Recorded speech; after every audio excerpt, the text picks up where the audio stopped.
This is Teachers Talk Radio, and you are listening live. Is teaching abroad everything it's cracked up to be? What's so enticing about it? Have you ever considered the possibilities? Join us on The Late Show to discuss what it means to work in schools internationally here on Teachers Talk Radio.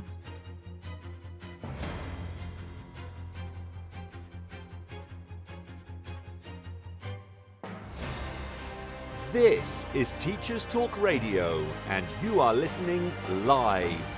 Tune in live at ttradio.org, or to join in the conversation, download the Podbean app and search Teachers Talk Radio. Follow the hashtag TTRadio. Tune in, talk it out with Teachers Talk Radio.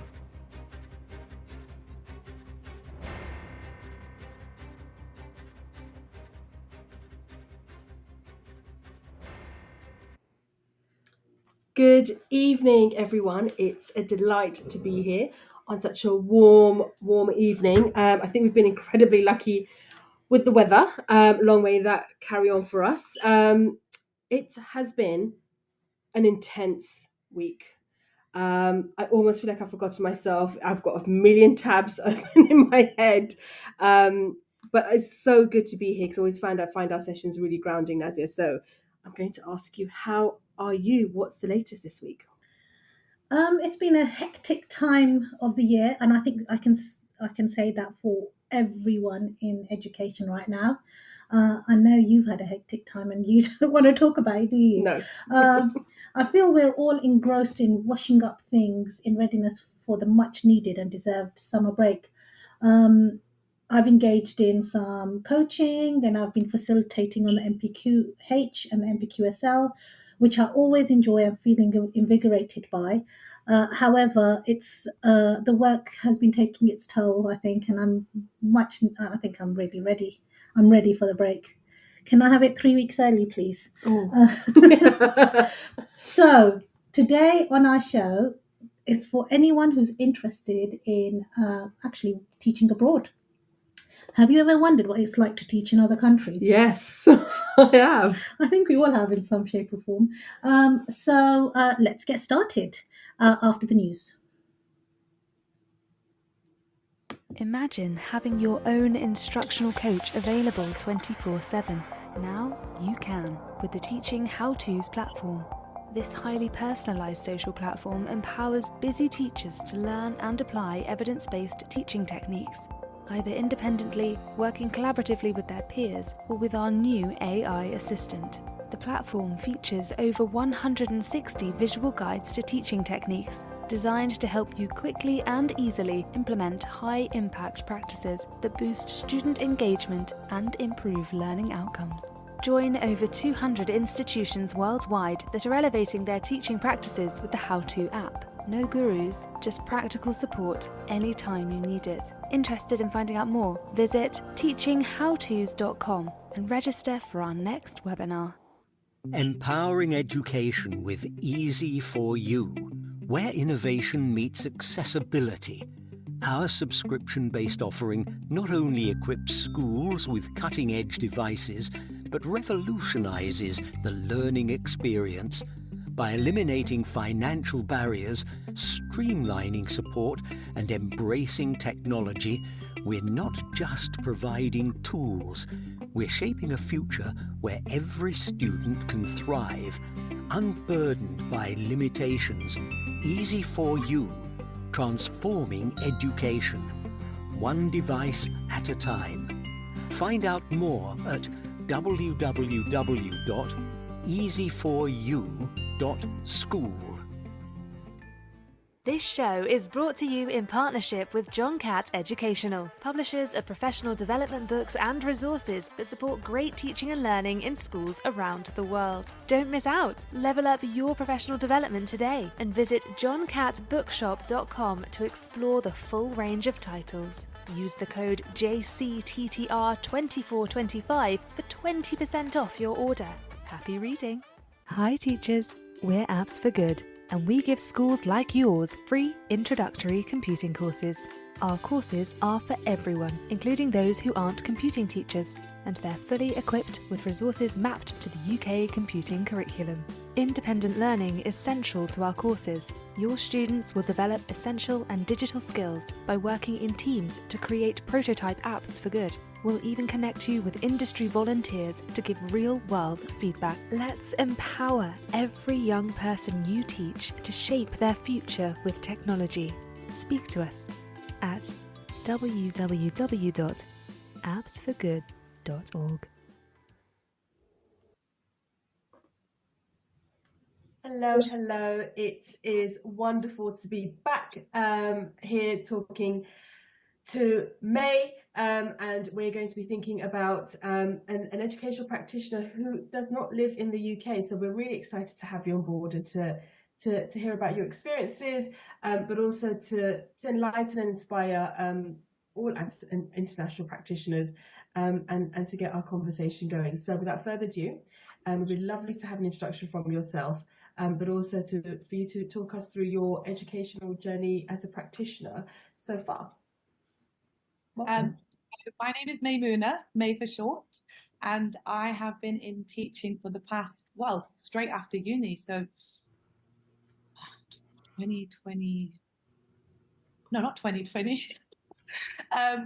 So about 12 years now, because I took a bit of a breather at one point when I came back from an international job because there were some issues regarding police clearance, and not getting the certificate the way in which the UK standards required. So that will be one of my tips that I'll come back to at the end.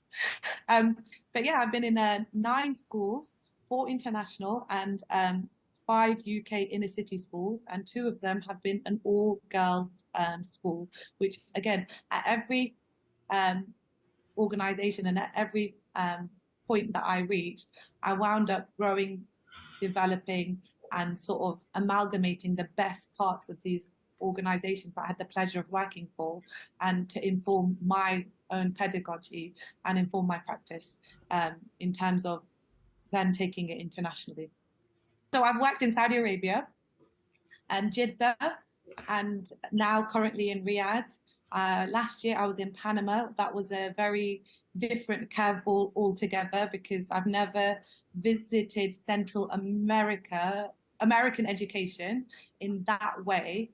Although I did in one of the schools that I worked in Jeddah use an American curriculum. So I was aware of how that was the GPA system and the way in which things are awarded in that system.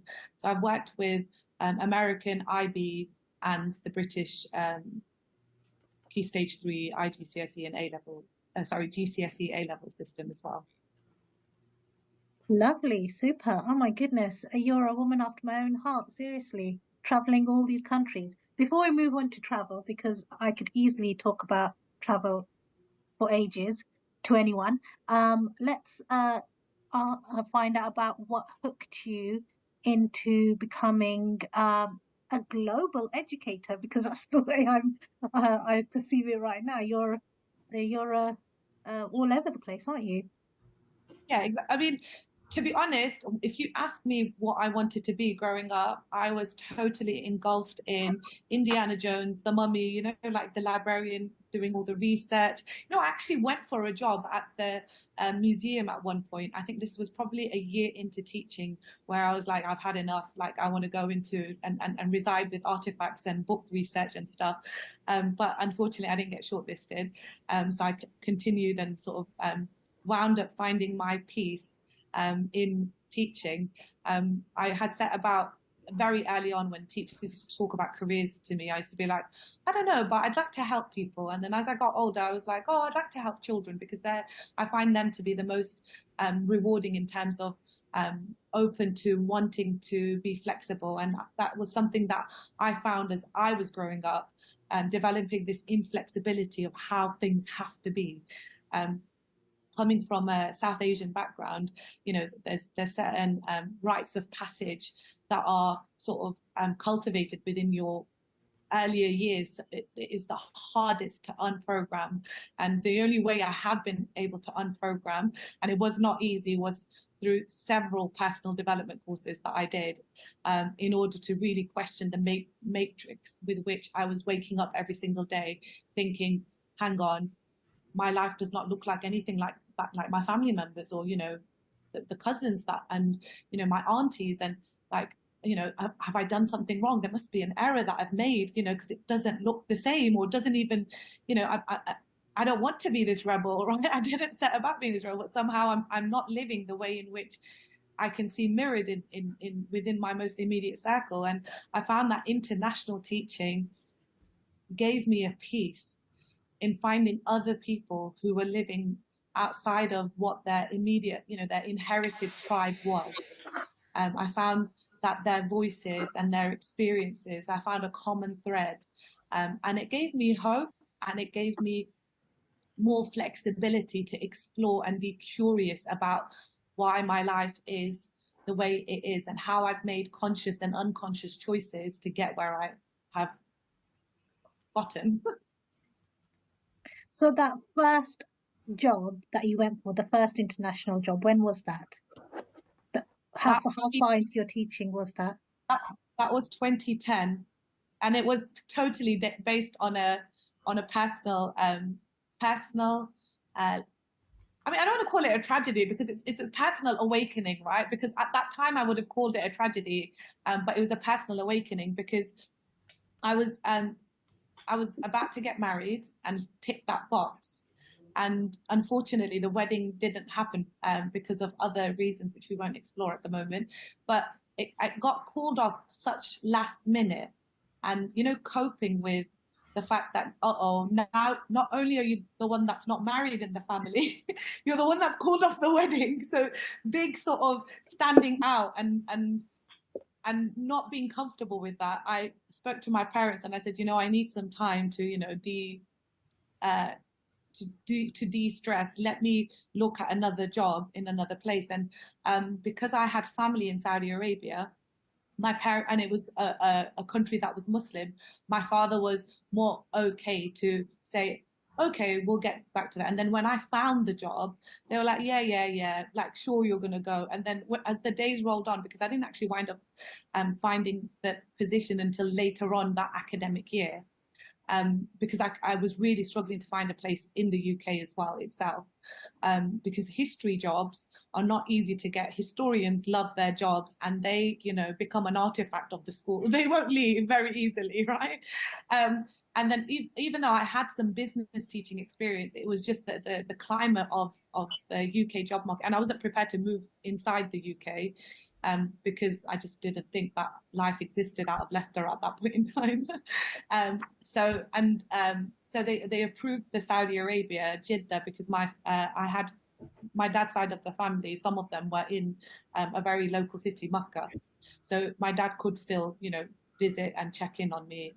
So they allowed that flexibility at that point. So that was the first school I was in, and it was a small school. I think it couldn't have consisted of more than 150 students.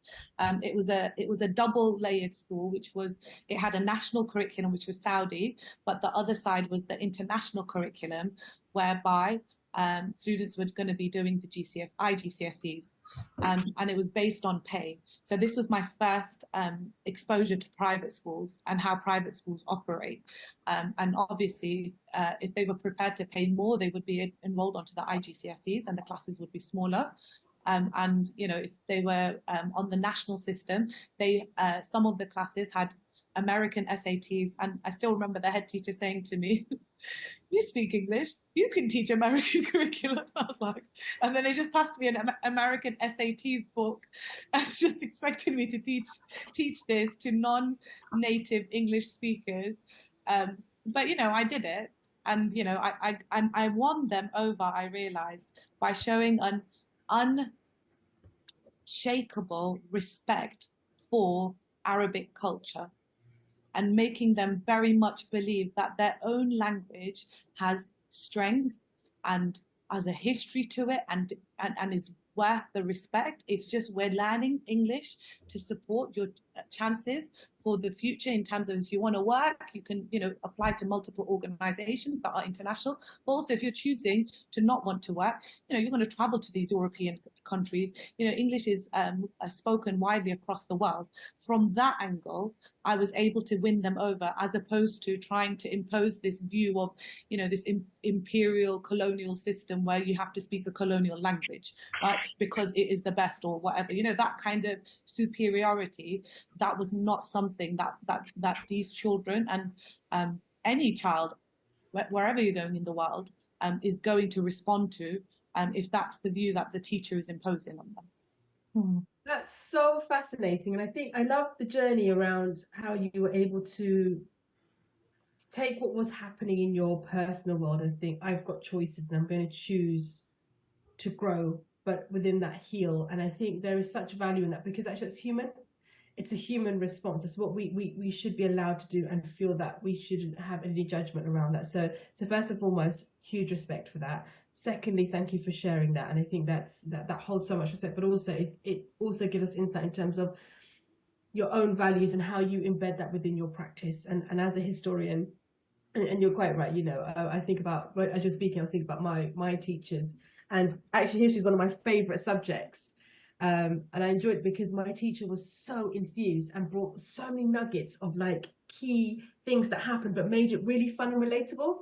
But then always brought it back to why it was important for this young girl that was in, Northwest London, and brought it home to make it relatable. And I was hooked, absolutely hooked. Every time I came to a lesson, probably the only lesson pretty much turned up to, do not tell anyone that out loud. However, I will want to explore further around, you have touched upon some of the difficulties, but thinking about how those difficulties and challenges came and how you overcame them when you then went to the different international schools, and how you were able to bring that flex in your practice. I'm really interested to hear that.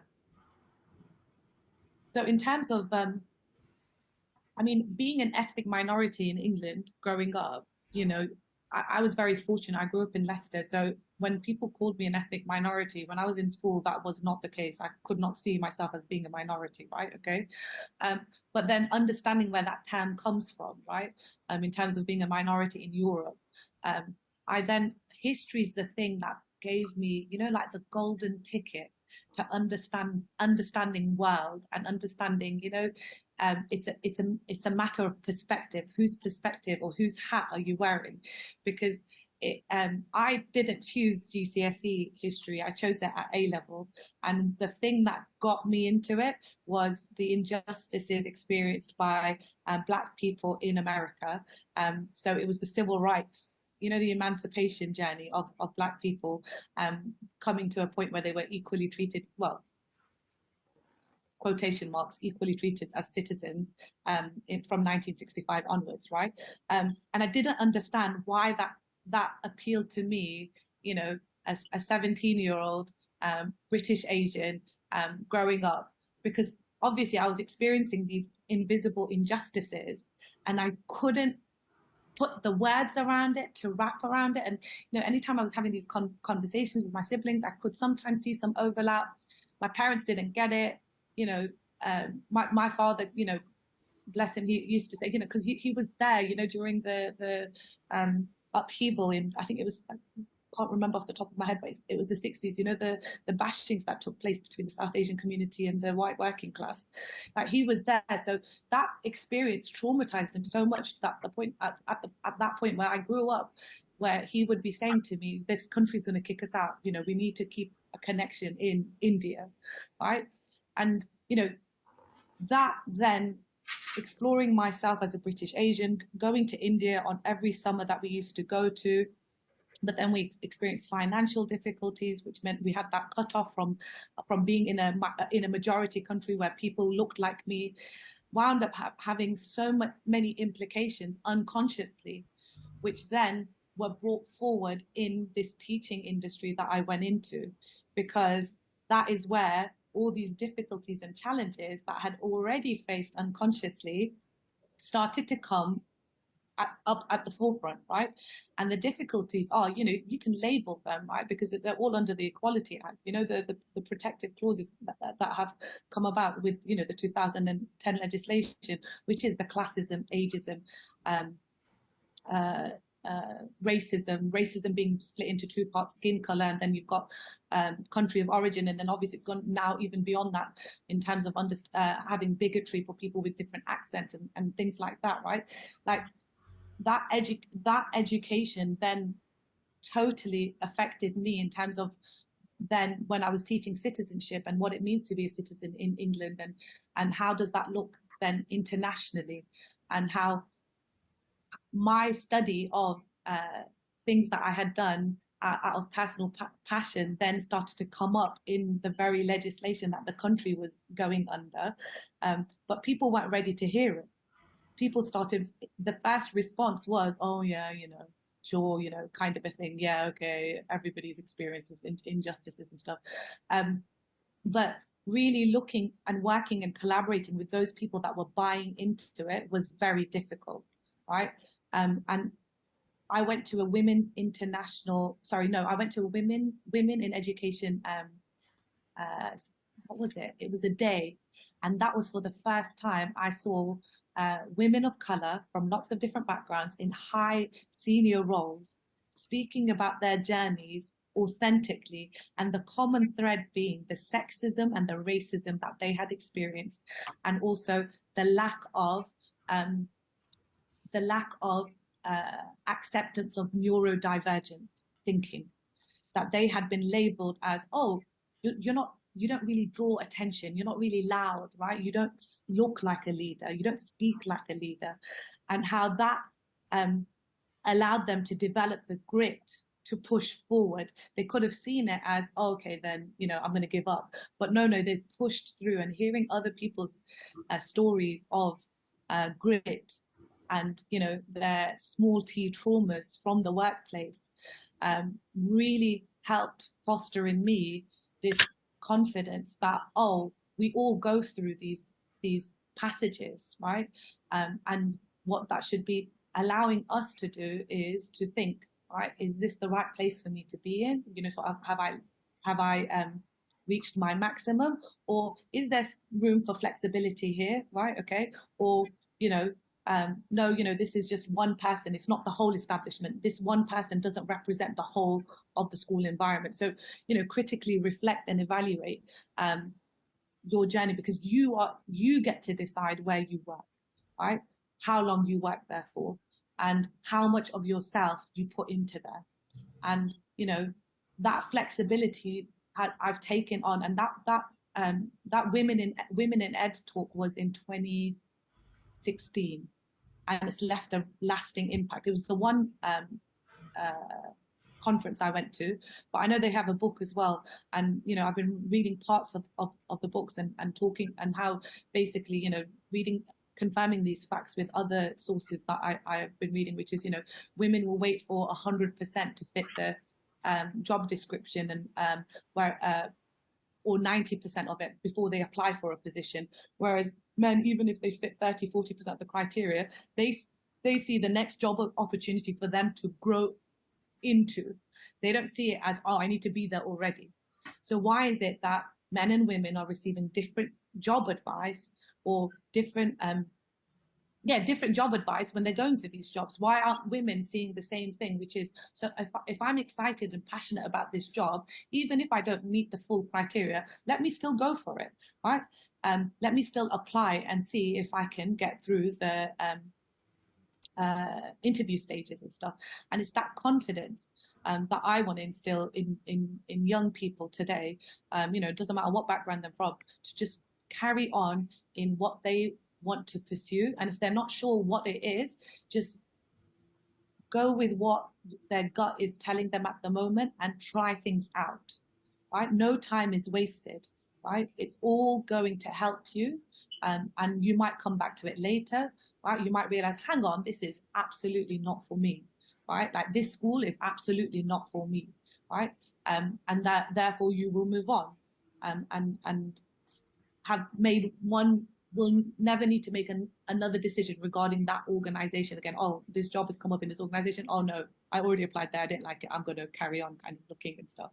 So I think in terms of the challenges that you face, it's really helpful to be able to see which isms are you experiencing in terms of inequalities. Is it something that's personal to you, as in, are you the only one experiencing it, or is it a school thing, right, where other staff members are complaining about it? Is it something that is you can cope with? And if not, right, do you need support? Is your family available to support you? If not, is there professional help to support you? Can you still manage it? And if not, do you have the flexibility to try out for a different school, right? Or try out, if you want, if you're done with, this profession, do you want to try out with something else? Because ultimately, at every stage, you are growing and learning. Even in the most stuck positions that you feel, you're still growing and learning. Think about, if you don't find your place, or if it's not a right fit for you, you could just move on. How easy is it to go and apply for jobs internationally? Because I know of some people who have done so and they just haven't managed to get onto the international scene. I mean, this is my fourth international school, and I always, when I'm like, okay, I'm ready to go international, I always think to myself, am I in a state personally where if this school winds up being utterly wrong, can I still do I have the mental capacity to move back to England and start up? Right? Because if you have the space for that and you're happy to take that risk, then absolutely you're going the right path. Now, if it's an escape, right? Again, you need to potentially look at what you're trying to escape, because if you try and run away from things without actually dealing with them, that's going to follow you into the new school and the new life that you're setting up for yourself, right? Especially because when you go to a different country and you don't know the culture and you don't have memories of really anything there, the loneliness is different and the isolation is different. And if those are things that you've been trying to escape from your home situation, it's going to be different and it's going to be amplified. So in terms of mental grit, it's very important that you've got the right people speaking to you. And family members are great, but sometimes family members just want you to be near them, so they might not necessarily be the best people to speak to when you're thinking about exploring international teaching. Sometimes, I mean, it's not about lying, it's about not telling people things until you're 100% sure that you're doing it. Right, like you've got the confirmation letter that this is your job proposal, you've signed the contract. That's when you tell people, especially with international teaching. Even when you're applying for things, right, you're weighing up the options. I mean, as a single person, I have probably 3 champions that I will go to who I know they've been tried and tested several times, that they want the best for me, and their best for me isn't what they want, what they have in their lives. They know my happiness is different to theirs, and they'll just egg me on and support me. So when I was applying for Panama, I got a lot of questions, sometimes negatively phrased, that put me in a state of, oh my God, what am I doing? And there was this one line that I kept coming back to calm my nervous system, to stop me from overreacting, to stop me from panicking, which was, when I was 17 years old, and I was when I watched the Motorcycle Diaries and Che Guevara, I always said, I'm going to go to South America, right? I'm going to go to South America and I'm going to explore that culture. And I've reached, I'm in my 30s, right? I've explored Europe, I've explored Asia, like South America or Central America, never done that. And earlier that year, I'd gone to Jamaica, and what I realized when I was there in Jamaica in those 7 days, and this was the holiday that I took by myself. I signed up to a group that would take me around, but this was the first, because this was my biggest fear, getting older and not having people to travel with. So I questioned my biggest fear, went on this trip. And when I got there, the people there, they were in their 30s, 40s, 50s, 60s, and totally happy in the day-to-day of their lives. There was no, checklist of success criteria. There was no boxes they needed to tick. There was no number of children they needed to have. And they were just so calm and happy. And I realized, oh my gosh, like, to what extent have I become so rigid in this pursuit of success and, what media tells me success is? And it really helped me to start questioning that. And then when this job in Panama came up, I was like, oh my gosh, is this a sign for me to go and explore this this way of thinking, this way of being? Now, obviously, then it opened up as a historian. Oh, let me look at the history of this continent, right? Okay, let me look at the history of Panama. Let me start exploring these things. And I was like, but as a historian, I liked one of the reasons why I don't like Dubai is because it's too new, right? When I go to the historical places, they just don't scream civilizations have lived here for hundreds of years.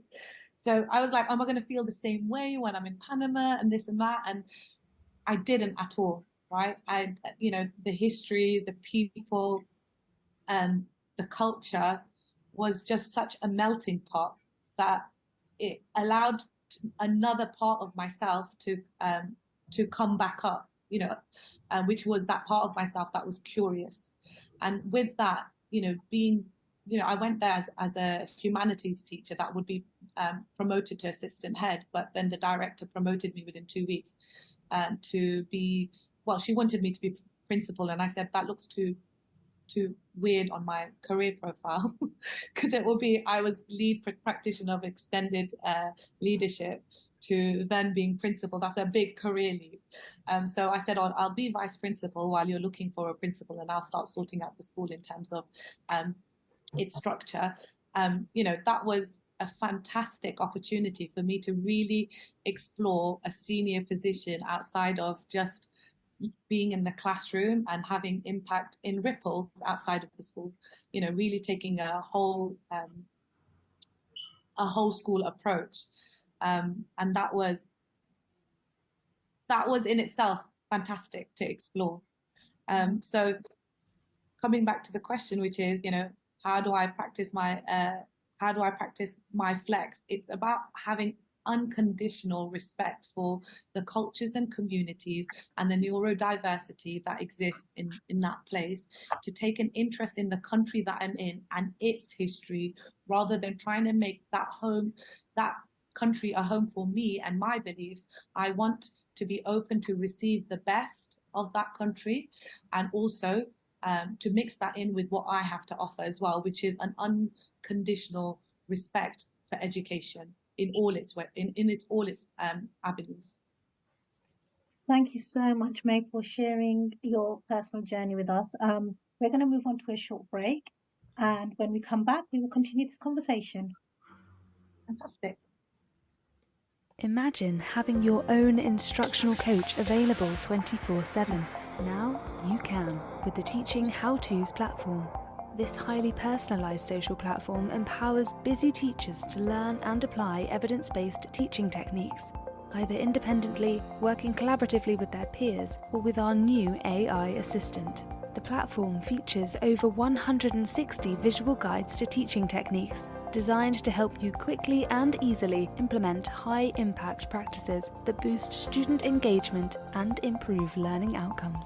Join over 200 institutions worldwide that are elevating their teaching practices with the How-To app. No gurus, just practical support anytime you need it. Interested in finding out more? Visit teachinghowtos.com and register for our next webinar. Empowering education with Easy for You, where innovation meets accessibility. Our subscription-based offering not only equips schools with cutting-edge devices, but revolutionizes the learning experience by eliminating financial barriers, streamlining support, and embracing technology. We're not just providing tools, we're shaping a future where every student can thrive, unburdened by limitations. Easy for You, transforming education. one device at a time. Find out more at www.easy4u.school. This show is brought to you in partnership with John Catt Educational, publishers of professional development books and resources that support great teaching and learning in schools around the world. Don't miss out. Level up your professional development today and visit johncattbookshop.com to explore the full range of titles. Use the code JCTTR2425 for 20% off your order. Happy reading. Hi teachers, we're Apps for Good, and we give schools like yours free introductory computing courses. Our courses are for everyone, including those who aren't computing teachers, and they're fully equipped with resources mapped to the UK computing curriculum. Independent learning is central to our courses. Your students will develop essential and digital skills by working in teams to create prototype apps for good. We'll even connect you with industry volunteers to give real-world feedback. Let's empower every young person you teach to shape their future with technology. Speak to us at www.appsforgood.org. This is Teachers Talk Radio, and this is Teachers Talk Radio News.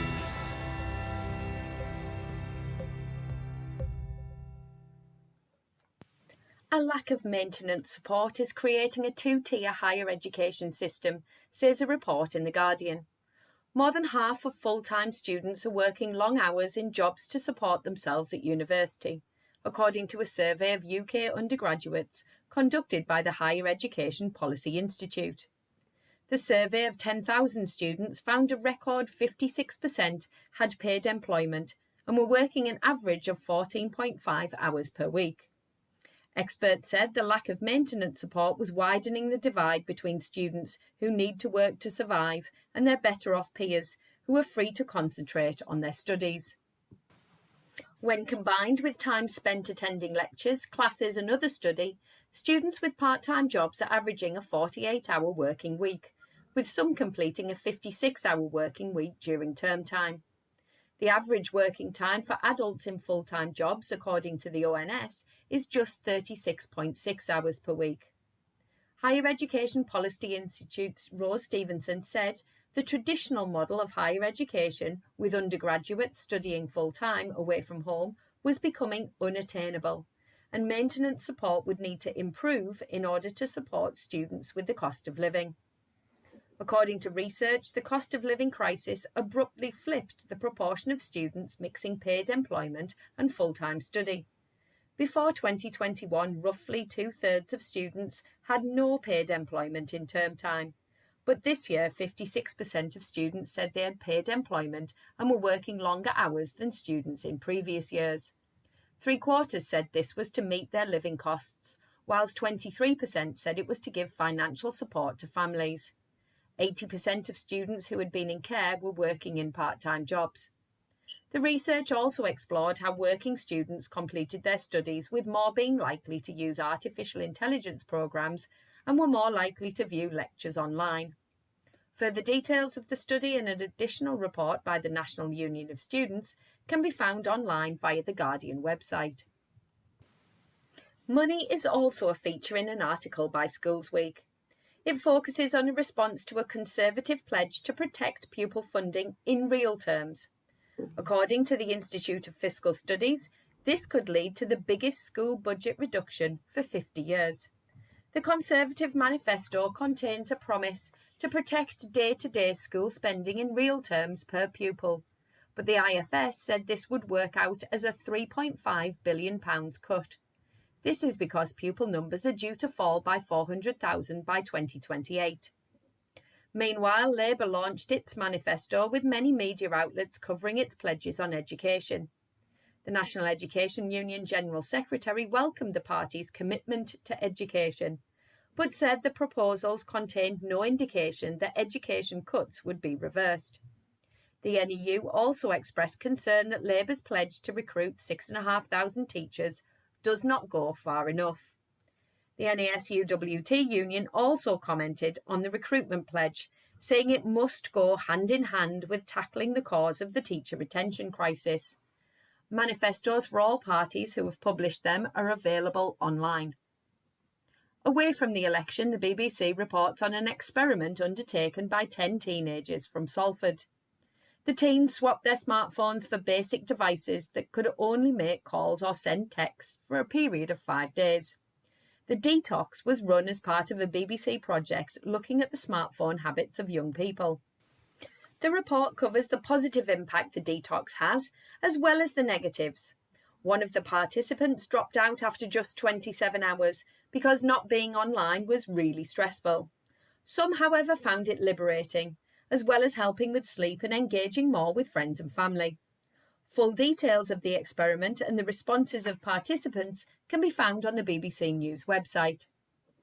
Finally, as a follow-up on a story previously reported on Teachers Talk Radio News, Teesside University has announced it will help fund flights for Nigerian students hit by financial difficulties. Students from Nigeria were thrown off courses and ordered to leave the UK after a currency crisis left them struggling to pay tuition fees. The BBC Tees News website covered events and subsequent protests about the way students had been treated. This resulted in some intervention from the Nigerian government, but Teesside University has also told the BBC that it has re-enrolled some affected students and opened a travel fund, with a spokesperson saying, "We are working with a small group who do need to return to their home country and are opening an international relief fund to offer additional financial support for those unexpected travel costs." Some students have been told they can complete their studies from Nigeria or return to the UK at a later date to complete. Full details of the story can be found on the BBC News website, Teesside section. This has been your Teachers Talk Radio News from Joe Fox. Welcome back. We are having a fascinating conversation with May Khan around what it means to work in schools internationally. So, May, my next question to you is, how has your subject varied in terms of the way you teach it internationally in comparison with the UK? So of the 4 schools that I've worked in, the first one that I needed to really rethink the way I was approaching the teaching of history was with the IB. The IB doesn't teach history as a specialist subject. It incorporates it into a subject called individuals and societies.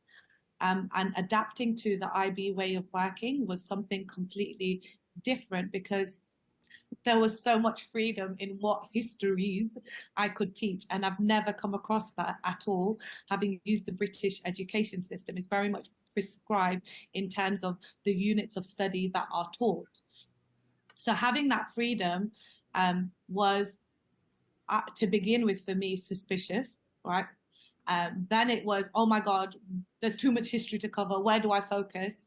And then it was now more and more, I've become more and more comfortable with choosing topics that align with the country that I'm in terms of giving them significant events that have affected that part of the world, choosing those histories.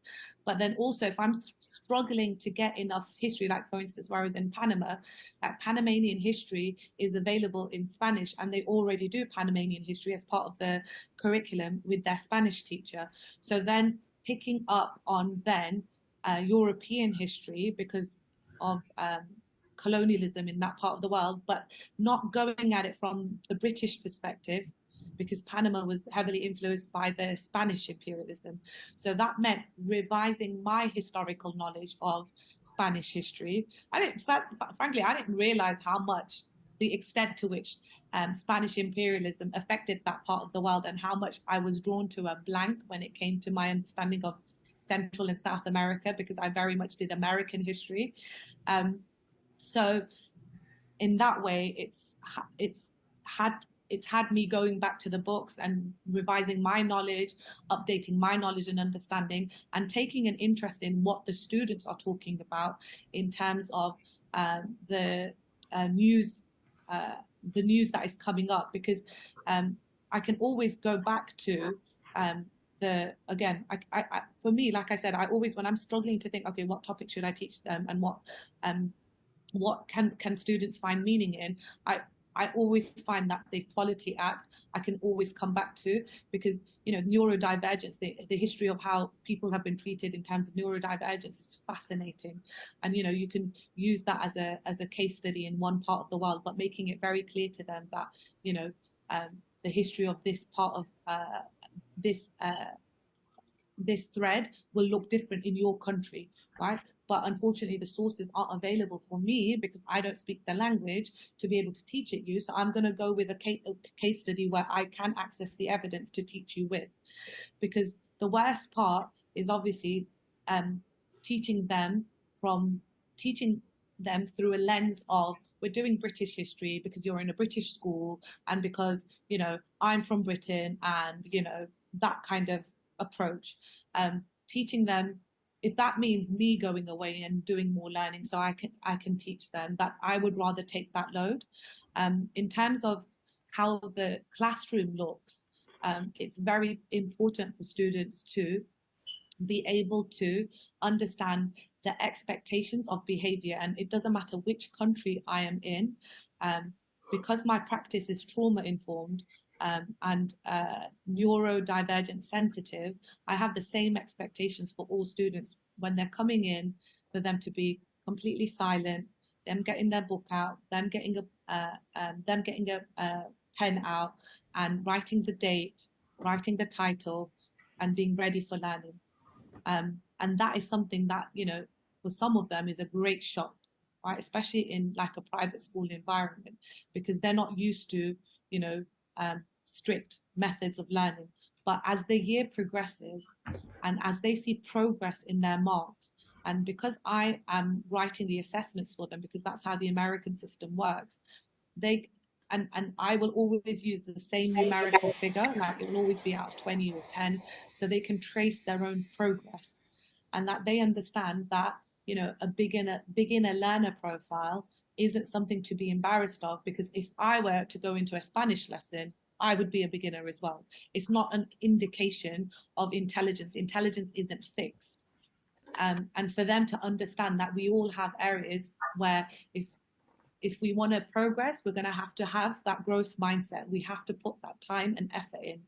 I tell them, I've taught over 10,000 lessons. That's why I can teach the way that I can, because in order to be mastery level, it's that TED talk that I watched as well, that 10,000 hours allows for students, those that want to become mastering at a certain field, will be able to get there with the right encouragement and mindset and practitioners showing them how it's done.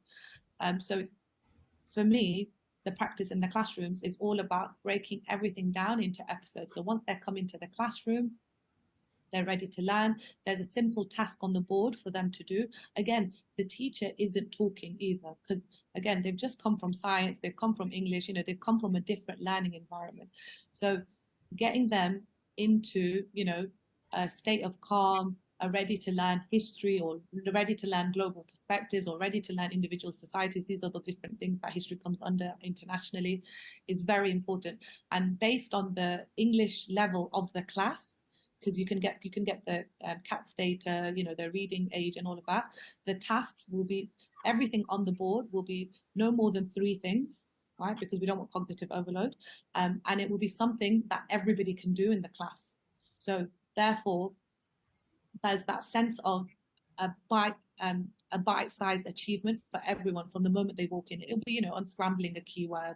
Do you know what this means? What does this picture look like? Something very simple, not word overloaded, and also has dual coding. So there's always a picture of some sort to engage. Like a week ago, the year sevens I was teaching, they had a quiz. So I put up a meme, and just it was a cat doing something funny, right? And then all I wrote on there was, what's the message of this picture? And then how we opened up the conversation was, what kind of picture is this?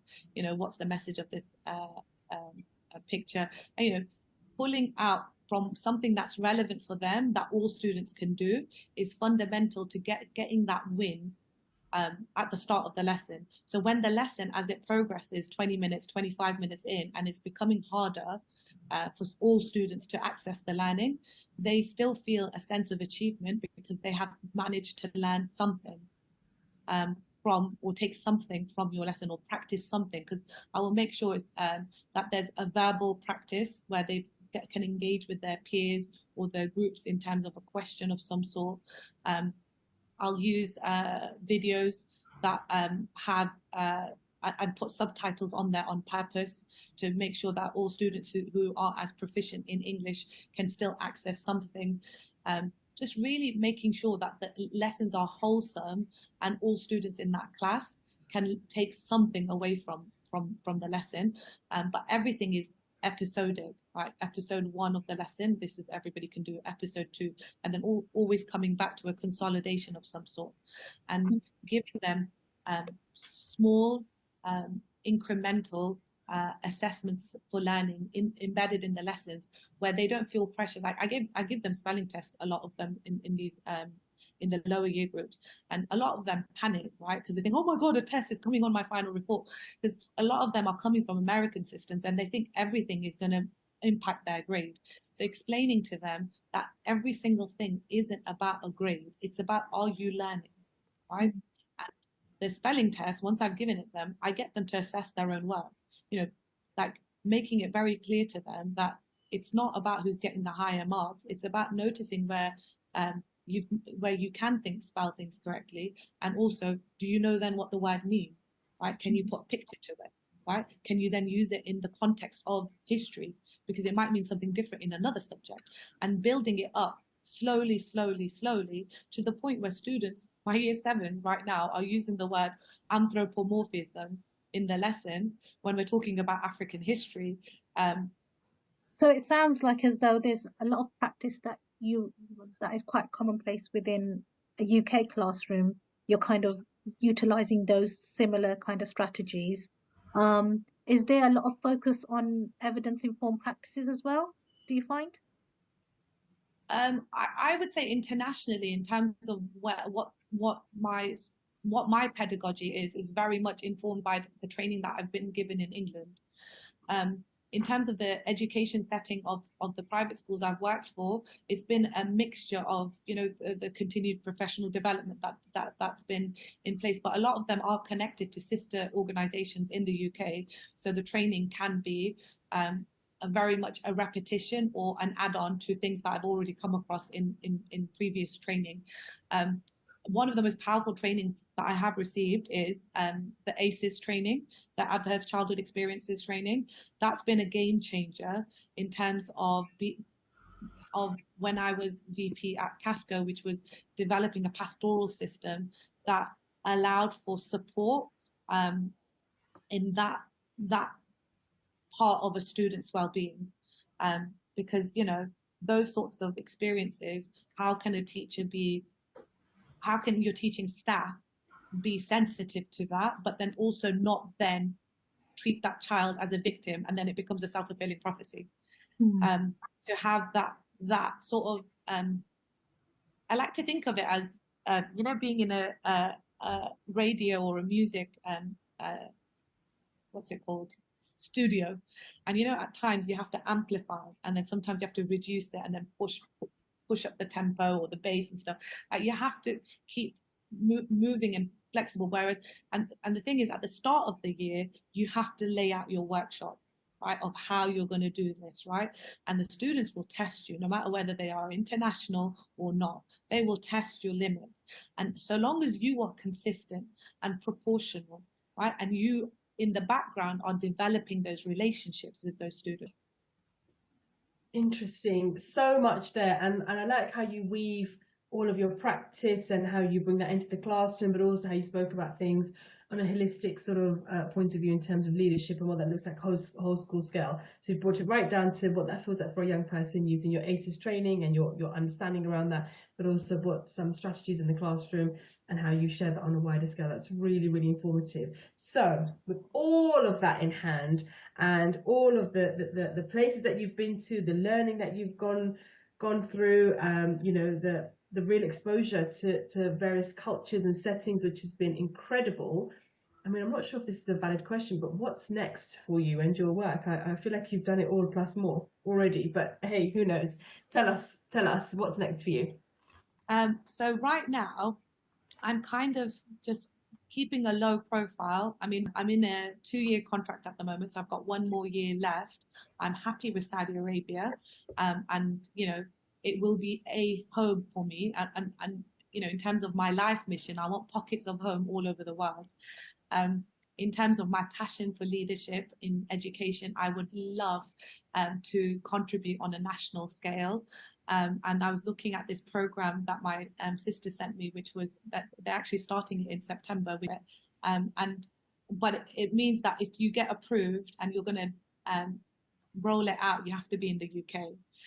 So unfortunately, I'm not going to be in the UK for it, but I am looking at ways in which I can still contribute to education because my expertise is British, and how I can, do that from where I am remotely, and still have impact outside of my classroom and my school as well, because I very much get a rush from speaking to other people about education, about helping the next generation find meaning in education and personal development, and really start to undo the unfortunate consequences of COVID and what that's meant for young people all over the world, and be amongst the crew of healers, educational healers, but on a grander scale. So I'm, like I said, I was looking at that innovation award potentially. I've also, like I said, I'm looking at doing some personal development courses in terms of looking at a psychology diploma in the Islamic sciences, but that doesn't start enrollment until December. And there's also, because I've done middle leadership course and NPQML, so the school is happy to support my bid for senior leadership training, national senior leadership training. But again, I'm sort of thinking, I really like this neuroscience stuff. How can I, if I have free time, why don't I pursue that in more depth? But it's a whole, like I said, there's no definite fixed plan at the moment, because I'm still climatizing to this new city that I'm in, and being curious about of this new way of life, and waiting for everything to settle. Because again, I was listening to some interesting podcasts about expats and how you should give yourself 2 years as a minimum for everything to calm down, your nervous system to feel safe and secure, to then decide what's next for you anyway. Yeah, of course. Yeah, totally get that. So you've got obviously extensive experience working in international settings. So do you have any top tips or insights that you could share with our listeners? Yes, I'm going to roll it down to three most important. I have 10 here just to give you indication, but I don't want to overload you. Yeah? So number one, I found, having been in so many schools in the past 12 years, I find writing goodbye letters as a way to move on from an organization is really helpful.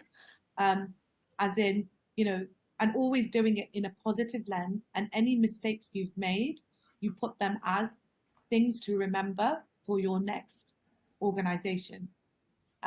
So because mistakes are your biggest teachers, as corny as that sounds, but allowing yourself the space to make a mistake is so important, because otherwise you're just going to keep copying and pasting the same situation and again, right? The only thing we really can control is how we respond to something. And these goodbye letters are a reminder for you that you've made peace with what's happened in your journey, and for you to move on to the next space.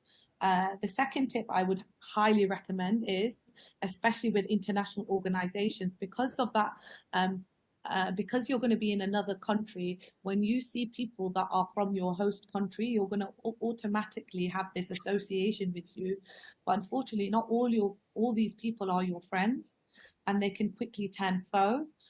So just remember, unfortunately, everybody moves to their own vibrations, but there's many people that you'll come across that will be low vibrational. So be very careful on to what extent they are applying their personal circumstances to the school, and then obviously just making you think like them in terms of the school, and to make sure you have separate views and a separate vision for why you came.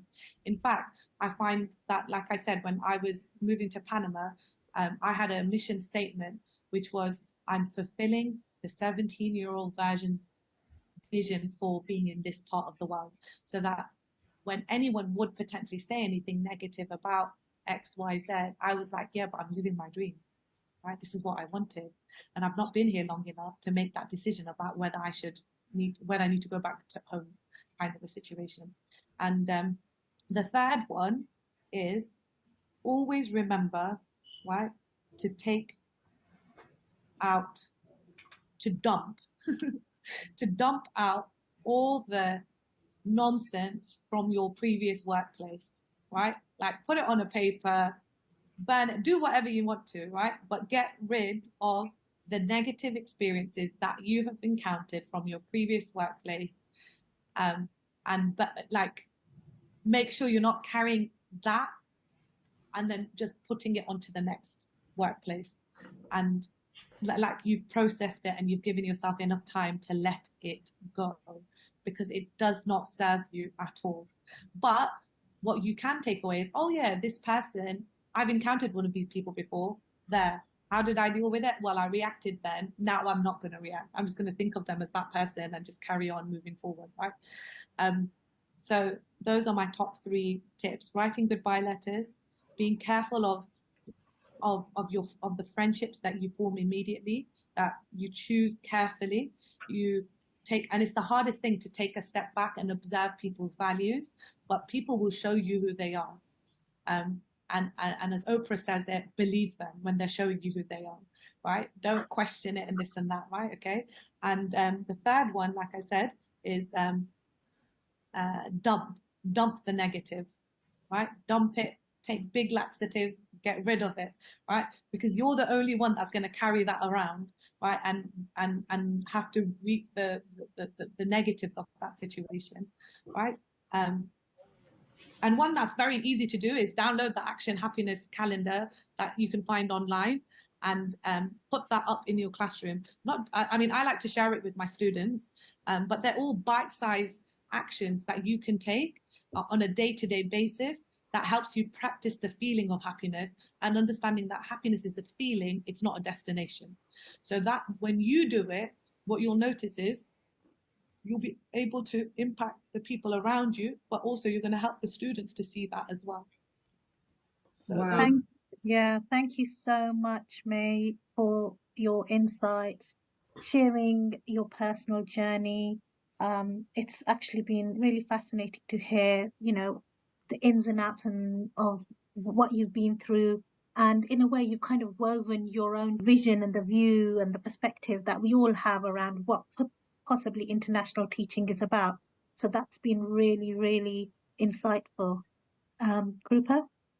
Just huge thank you, May. I think this is a relation that we're going to hold on to, and really keen to see how you flourish, continue to flourish, your learnings as you're going along. And I think, just hearing how you become so much more and more aware of your surroundings and bring that home to yourself, and you are home, clearly, and you take that wherever you go, and you're growing and you're thriving, and huge congratulations, and let's keep in touch, and keep going.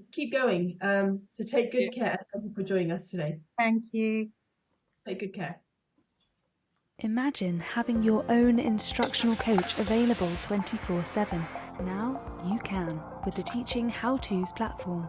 This highly personalised social platform empowers busy teachers to learn and apply evidence-based teaching techniques, either independently, working collaboratively with their peers, or with our new AI assistant. The platform features over 160 visual guides to teaching techniques, designed to help you quickly and easily implement high-impact practices that boost student engagement and improve learning outcomes. Join over 200 institutions worldwide that are elevating their teaching practices with the How To app. No gurus, just practical support anytime you need it. Interested in finding out more? Visit teachinghowtos.com and register for our next webinar. Empowering education with Easy for You, where innovation meets accessibility. Our subscription-based offering not only equips schools with cutting-edge devices, but revolutionizes the learning experience by eliminating financial barriers, streamlining support, and embracing technology. We're not just providing tools, we're shaping a future where every student can thrive, unburdened by limitations. Easy for You, transforming education, one device at a time. Find out more at www.easyforyou.school. This show is brought to you in partnership with John Catt Educational, publishers of professional development books and resources that support great teaching and learning in schools around the world. Don't miss out. Level up your professional development today and visit johncattbookshop.com to explore the full range of titles. Use the code JCTTR2425 for 20% off your order. Happy reading. Hi teachers, we're Apps for Good, and we give schools like yours free introductory computing courses. Our courses are for everyone, including those who aren't computing teachers, and they're fully equipped with resources mapped to the UK computing curriculum. Independent learning is central to our courses. Your students will develop essential and digital skills by working in teams to create prototype apps for good. We'll even connect you with industry volunteers to give real-world feedback. Let's empower every young person you teach to shape their future with technology. Speak to us at www.appsforgood.org. What a brilliant view, perspective, journey that May shared with us. There's a few things that really struck me when listening to that this evening. And the first thing was she talked about this idea of rite of passage or right of way, this sort of linear route that many practitioners and people take. And she woven in a really nice, in a really lovely way, her own context and her own experiences. So she didn't try and push it away, didn't try to dismiss it. She really just sort of actually owned it and said, this is who I am, this is what I've gone through, and this is the conditionings that I've been brought up with. Neither right or wrong, it just is. But I think something really struck me when she said that whole idea around learning to unprogram, and the unprogramming stemmed from the concept of having unconditional respect. And I just thought, wow, like that in a line just completely summed up the expectations, not to have any, to really just throw yourself at something and to take that leap of faith and to, travel and go back to being that 17-year-old unprogrammed self somewhat, but also to be open to receiving the best of what she experienced. So I really liked that, where she would go to one country and then go to another country with different education systems, but she's not carrying an expected vision or system to be in the next setting. It's like, actually, I'm just going to take this setting for what it is, for what that context is at this moment in time. And that's courageous. That's incredibly courageous. And I think that sets her up for success, because she's not trying to weave all of those things. She's saying, actually, this is what we do here in Panama. This is what the system looks like. This is the context, and I value it, and I hear it, and I see it, and I'm going to do my best to grow as a practitioner and serve these young people with their context, not mine. That's huge. So as much as she's giving, my goodness, I've received so much learning points and thinking about actually her journey is about step by step, being courageous, and actually the transition. And we often talk about transition with young people, from the day-to-day, from their sense of belonging, from learners that may be neurodiverse perhaps, and thinking about key strategies and so on and so forth. So we talk about transition a lot in our day-to-day practices, but how often do we sit and think, what does successful transition look like for a practitioner from one setting or role or day to the next. And so lots of really profound thinking points there. But I love the way she continues to set out and nourish herself with the history parts of her journey, but also keep the young people at the center of what she does. But within all of that, you can hear her growth of her personal journey. And I think, wow. And to do that sometimes on her own, although she has many champions, she's out there on her own doing something incredible. So huge respect. And actually, I feel incredibly inspired by what she shared today. So what did you think? It just makes me think, do you want to get on a plane and Yeah. go? Book me up. Take me somewhere. Do you know what it is? I think that is the element that sometimes you forget, because you get pulled in and sucked in by the tax-free salaries, your accommodation paid for. If you're taking dependents, they get free education. Then you think about the lifestyle and how you may find a work-life balance. And you may get to travel more depending on which part of the world you go to. So you see all of these great things, and they kind of make you feel a bit FOMO. Oh yeah. But alongside that, we can't forget, like you said, about the cultural adjustments that one needs to make. Absolutely. And that actually, when you go there, you need to be culturally sensitive and really inclusive in the way you approach teaching, because you've come from wherever you've come from, Yeah. but actually you're going to a place where probably there's such a wide variety and diversity within not just the workforce, but also within the school student population. And so being culturally inclusive, I think, is really key here. And I don't think language barriers were mentioned, because I think English is probably widely used and recognized in a lot of international settings. However, the education systems probably vary quite a lot depending on where you go. And I imagine that Central America or South America system varies significantly from UK, European, or even teaching within UAE or the Middle East. Yes. So to be able to have that flex, I think, is really wonderful, and the confidence. Yeah, it's character building, isn't it? It really is. The confidence of going from one country to the next and being excited by it. I think that's great, and I think that be the explorer. Yeah, the explorer, exactly. Other key insights that I reflected on was about the fact that there will be lots of challenges and opportunities that come your way, and I think we need to recognize that you're on a journey. If you're willing to take the leap and go teach an international school, and then move from that international setting to another school, and then move from that country to another school, you're on a journey of continuous growth, adaptation, and learning. And so it's really important that we recognize the growth that comes from all of that.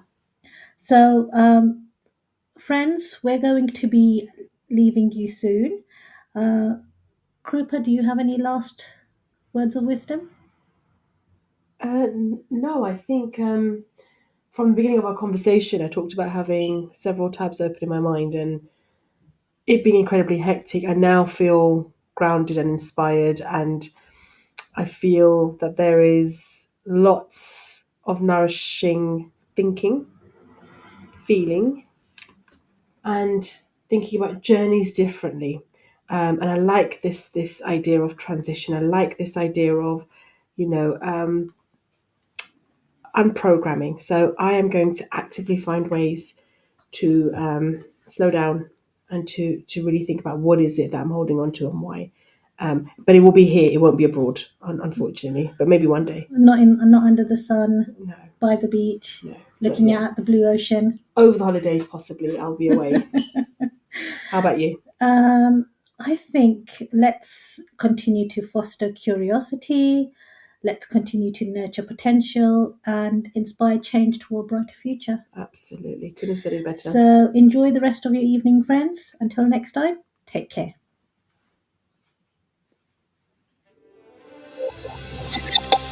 You've been listening to Teachers Talk Radio. Tune in live and listen back at ttradio.org. We look forward to hearing from you next time on Teachers Talk Radio.